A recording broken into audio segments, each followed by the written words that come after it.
চলে আসলো পবিত্র মাহে রমজান মাস। এই পবিত্র মাহে রমজান মাসে বান্দা যদি কোনো দোয়া করে, আল্লাহ তাআলা সঙ্গে সঙ্গে ওই বান্দার দোয়াকে কবুল করেন। আমরা অনেকে আছি, আমাদের অনেকের পিতা মাতা অন্ধকার কবর দেশের বাসিন্দা হয়ে গেছে, আমরা কিন্তু কবর জিয়ারত করতে পারি না। যেহেতু পবিত্র মাহে রমজান মাসে আল্লাহ তাআলা বান্দার দোয়াকে কবুল করেন এবং এই পবিত্র মাহে রমজান মাসে সমস্ত কবর আযাব আল্লাহ তাআলা মাফ রাখেন।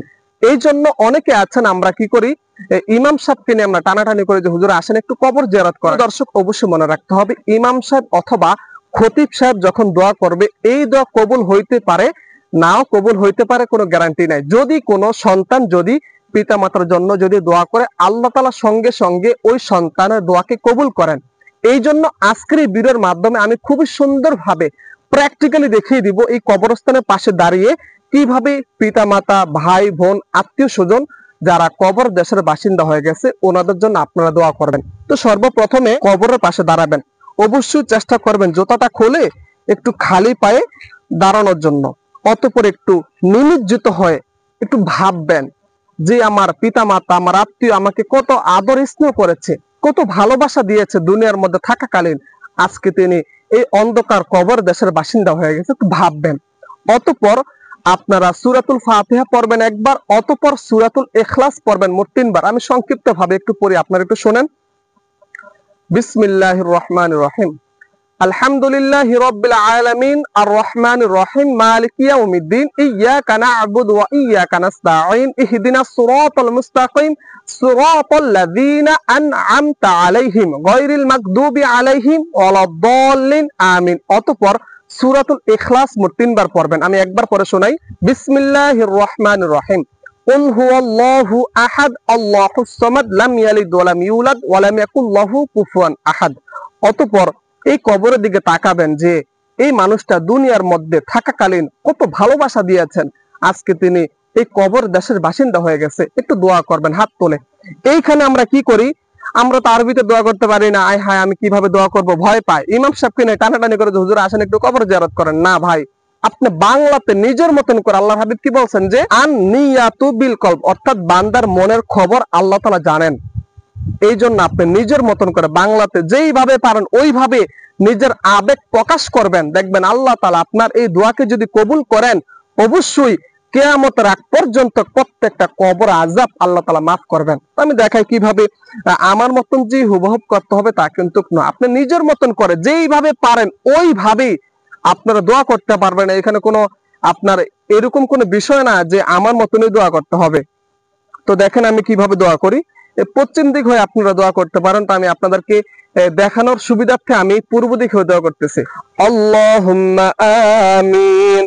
রব্বানা আতিনা ফিদ দুনিয়া হাসানাতাও ওয়া ফিল আখিরা হাসানাতাও ওয়া কিনা আযাবান নার। অতঃপর অবশ্যই এই দোয়াটা পড়বেন, রব্বিরহামহুমা কামা রব্বায়ানি সগীরা, রব্বানা যালামনা আনফুসানা ওয়া ইল্লাম তাগফির লানা ওয়া তারহামনা লানাকুনান্না মিনাল খাসিরিন। রব্বুল আলামিন, আমার এই পিতামাতা দুনিয়ার মধ্যে কত গুনাহ করেছে আল্লাহ। আপনার হাবিব সাল্লাল্লাহু আলাইহি ওয়াসাল্লাম বলেন, যদি কোনো সন্তান যদি ওই পিতামাতার জন্য যদি দোয়া করে, আপনি মালিক সঙ্গে সঙ্গে ওই দোয়াকে আপনি কবুল করেন। এইভাবে নিজের মতন করে যত আবেগ আছে সমস্ত আবেগ অনুভূতি আল্লাহর কাছে প্রকাশ করবেন যে আল্লাহ আমার এই পিতামাতার জীবনের সমস্ত গুনাহ খাতা মাফ করে দেন। আপনি মালিক তো দয়াময় আল্লাহ, বান্দা যতই গুনাহ করে আপনি মালিক তো বান্দাকে মাফ করতে ভালোবাসেন। আপনি দয়া করে মেহেরবানি করে এই কবরের মধ্যে যিনি শুয়ে আছেন ওনার কবর আযাব আল্লাহ আপনি মাফ করে দেন।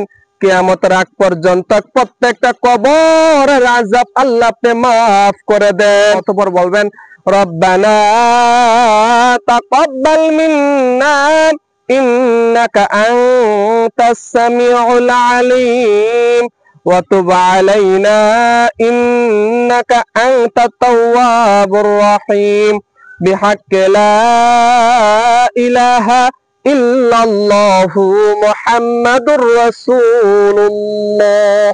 দর্শক, আমি যেভাবে এই কবর জিয়ারত করেছি আমার মতন হুবহু করতে হবে তা কিন্তু না, আপনি নিজের মতন করে সহজভাবে যেইভাবে করলে আপনার ভালো লাগে ওইভাবেই কবর জিয়ারত করতে পারবেন। শুধু আপনার যে কবরস্থানের পাশে এসে যে দোয়া করতে হবে তা কিন্তু না, আপনি চাইলে ঘরে বসে মসজিদের মধ্যে বসে আপনার পিতামাতা আত্মীয় স্বজন ওনাদের জন্য আপনারা কবর জিয়ারত অথবা দোয়া করতে পারবেন ইনশাআল্লাহ। তো দোয়া চাই অবশ্যই পবিত্র মাহে রমাদান মাসে প্রত্যেকটা কবরের কাছে গিয়ে অথবা মসজিদের মধ্যে দোয়া করার চেষ্টা করবেন। আসসালামু আলাইকুম ওয়া রাহমাতুল্লাহ।